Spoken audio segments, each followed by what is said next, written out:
Are you thirsty? Let's say you've got two bottles of water in front of you. One is a plastic bottle, the other a reusable one.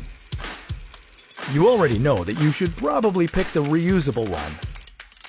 It takes less than a minute to wash it, while the plastic bottle could take 500 years to decompose. Plastic production, like for our bottle on the left, is predicted to keep skyrocketing in the next 10 years. And our planet is going to pay the price. But with all that plastic being made, is it possible that we could do some good with it? What if we were to use all that plastic and convert it into fuel? Could our cars run on fuel created from plastic? Could we live in plastic-fueled homes? How could we convert plastic into fuel? And could there be a downside?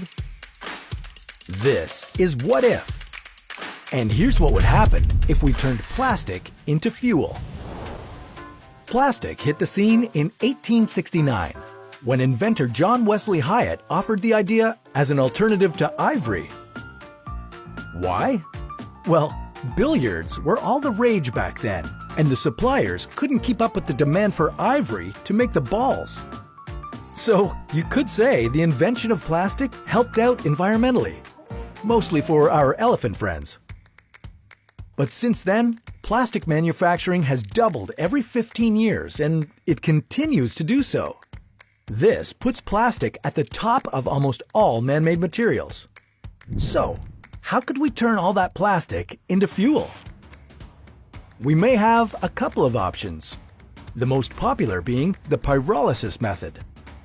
Pyrolysis creates energy by decomposing organic materials by heating them up between 400 and 650 degrees. This converts the materials into fuels, heat, or electricity. Now, let's combine this with something called cold plasma. Cold plasma produces high-energy electrons, which are especially good at breaking down the chemical bonds found in plastics. So, if you were to marry these two, you could take the plastics we treat as waste and convert them into methane, hydrogen, and ethylene. Both hydrogen and methane can be used as clean fuels, since their output of harmful compounds is minimal. This process would allow us to give new life to all this plastic waste, converting it into a valuable resource and making it available to industry for reuse. But even if we were able to pull it off, would it do any good? According to a study by the Bren School of Environmental Science and Management, since we began mass-producing plastic about 60 years ago, it's estimated that over 8 billion tons of it is now inhabiting the Earth. Of that, more than 6 billion tons of it is plastic waste.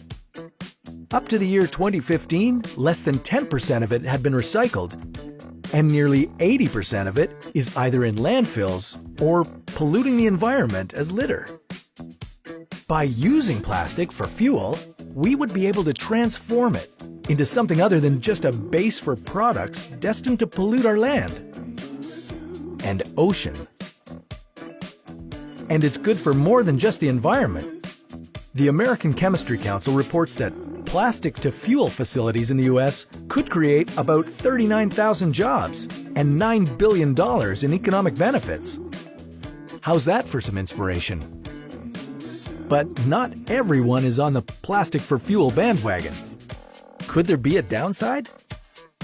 One of the primary objections some environmentalists have is that the industry is deceiving people. Their concern is that this is not a form of recycling, since the plastics can only be used once, and when they're processed into fuel, they become part of the problem, not the solution.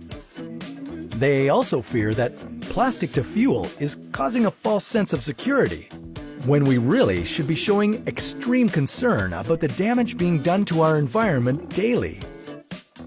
So, after all that, could we pull it off? Well, plastic to fuel doesn't produce the same amount of energy as petroleum. Yet, we'll need to continue building and perfecting the plastic to fuel process. In a world fueled by money and sources like petroleum being more and more expensive to produce, A fuel source that's relatively cheap might be what helps to win industries over to adopting this idea. But plastic to fuel is only one of the ideas for countering the environmental extremes we're now facing. What else could we create from a renewable source? Could we create something like food from thin air? Well, that's a story for another What If.